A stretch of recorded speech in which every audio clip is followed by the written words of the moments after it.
The diamond industry is built on a single, perfect lie, that a diamond is rare, and that its rarity makes it precious. But the truth is far more complex.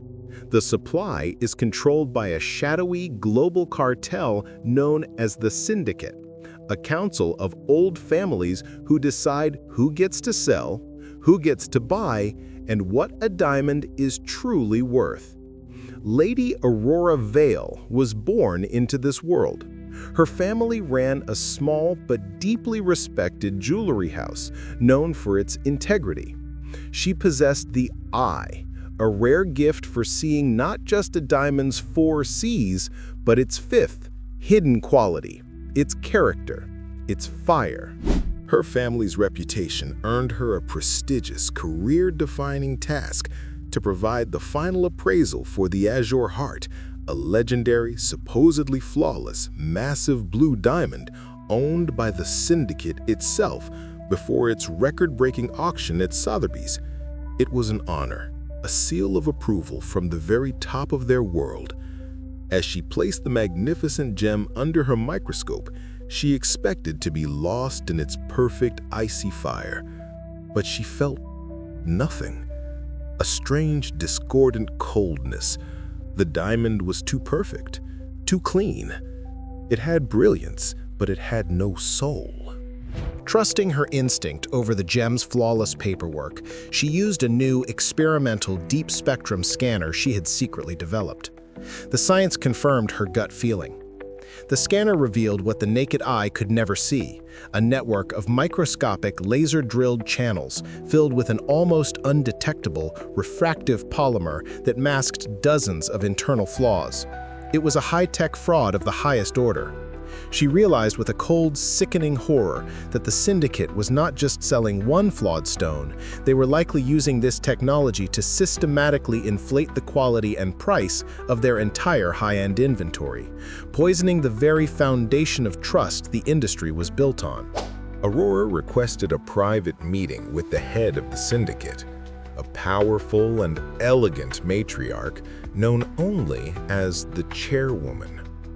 In her stunning penthouse overlooking Monaco, Aurora presented her irrefutable, scientific proof, expecting a quiet recall, a discreet solution.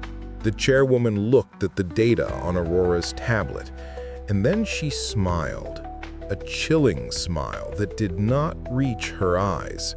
She didn't deny it, she confirmed it. "My dear," she said, gesturing to the glittering city below, "we don't sell geology. We sell desire, a story.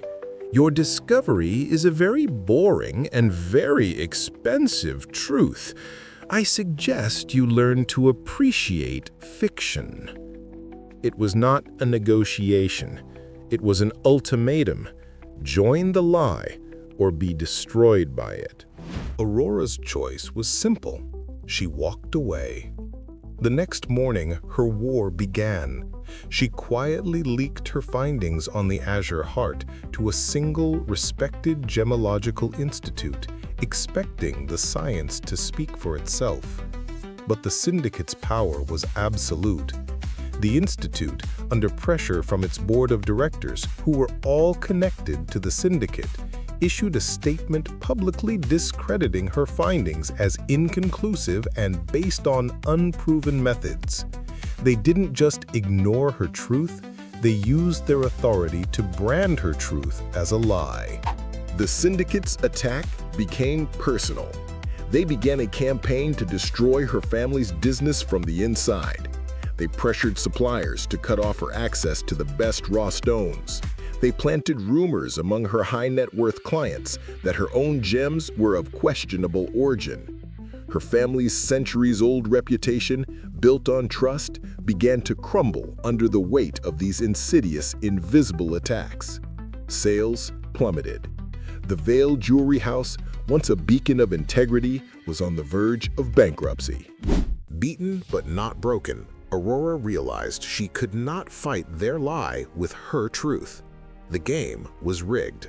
So she had to create a new game, with new rules. She liquidated her personal assets, her inheritance, everything she had, and poured it into a single, audacious project. If the syndicate controlled the supply of natural diamonds, she would make natural diamonds obsolete. She began to build a secret, high-tech laboratory dedicated to creating something the industry had always considered impossible: a flawless lab-grown diamond that was not just identical, but chemically and aesthetically superior to any diamond ever dug from the earth.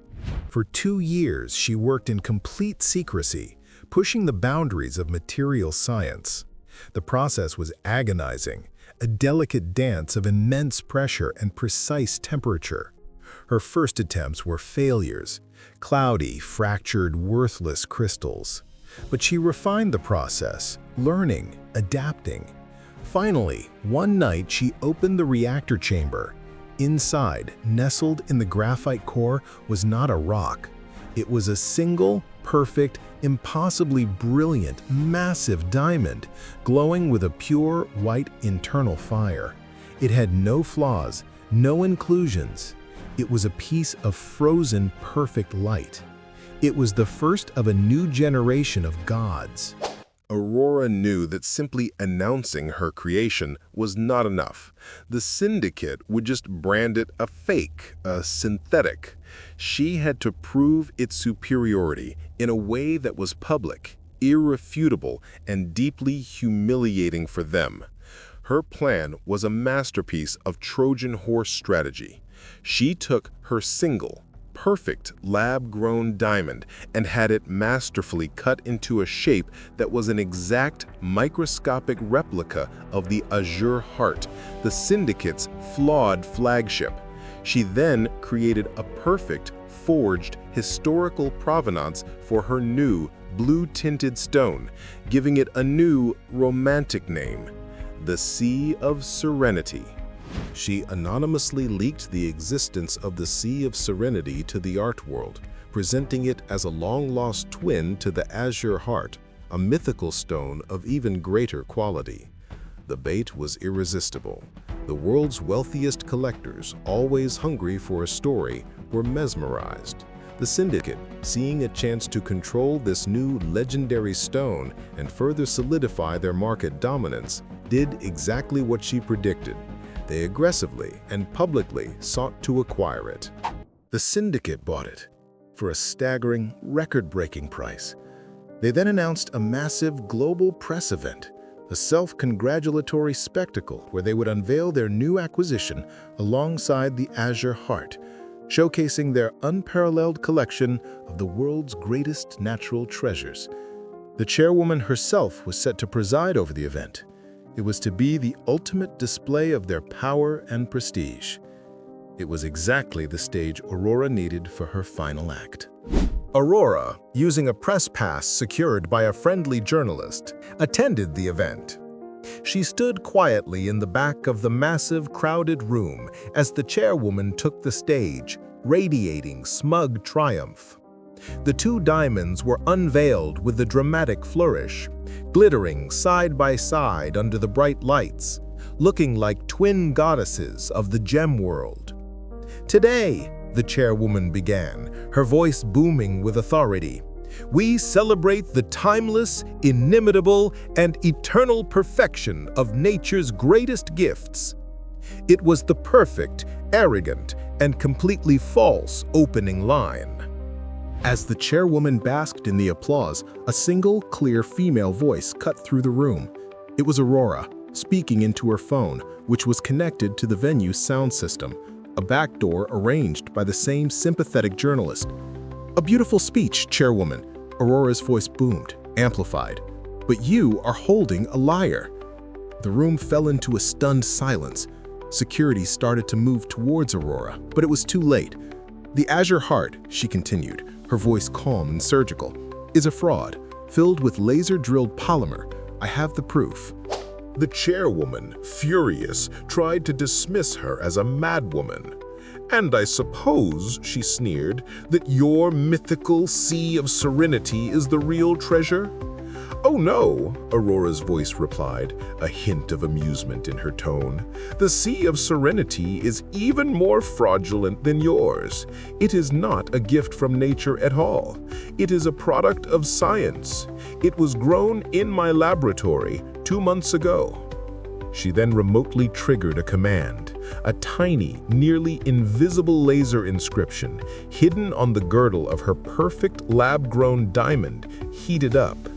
Under the hot stage lights, the inscription began to glow, becoming visible to the high-definition broadcast cameras. It was a serial number and a single elegant chemical formula. The room exploded. She had just proven 2 devastating things in a single move. First, that the syndicate's most prized asset was a fraud. And second, that her own fake diamond was so perfect, so superior, that the syndicate's own experts had not only been fooled by it, but had publicly declared it a priceless natural masterpiece. She had destroyed the very idea of a diamond's value. She had proven that perfection, not origin, was the new standard. The syndicate's entire century-old myth, their religion of rarity, was shattered, live, on every news channel in the world. In the aftermath, the diamond market was turned on its head. The syndicate, disgraced and exposed, lost its monopoly overnight. The price of natural diamonds plummeted, while the demand for Aurora's perfect, ethically produced, and now legendary lab-grown gems skyrocketed. Her family's company was saved. More than that, it was reborn as the leader of a new, more honest, and more transparent industry. She had not just won, she had rewritten the entire game. Aurora's company, Vale Synthetics, did not become a new monopoly. It became a new standard. She made her patented growing process open source, allowing other jewelers and tech companies to create their own perfect gems. Her goal was not to control the market, but to permanently democratize beauty, to sever the link between luxury and unethical monopolistic practices forever. She had exposed a lie, not to become the new queen, but to abolish the throne altogether. The Sea of Serenity, the lab-grown diamond that had fooled the world, was not cut up and sold. Aurora bought it back at auction for a fraction of the price. She then had it installed in the lobby of the world's leading gemological institute, the same one that had once discredited her, as a permanent exhibit. It was not a trophy, it was a lesson. A beautiful, sparkling, multi-million-dollar reminder to an entire generation of experts that the ultimate truth is found not in stories or in history, but in the undeniable, objective, and brilliant light of the thing itself. Lady Aurora Vale remained at the head of her family's reborn company, a quiet and respected icon in the world she had remade. She had proven that a diamond's worth comes not from its age or its origin, but from its perfection, and that the most powerful force in any industry is not the story the seller tells, but the truth the product reveals. She was the woman who looked at a perfect lie and defeated it with a more perfect truth. She taught the world of luxury a profound lesson, that true value is not a story you inherit, but a standard you create. She was the queen who tore down a corrupt kingdom, not to build her own, but to create a world where everyone had the freedom to forge their own crown.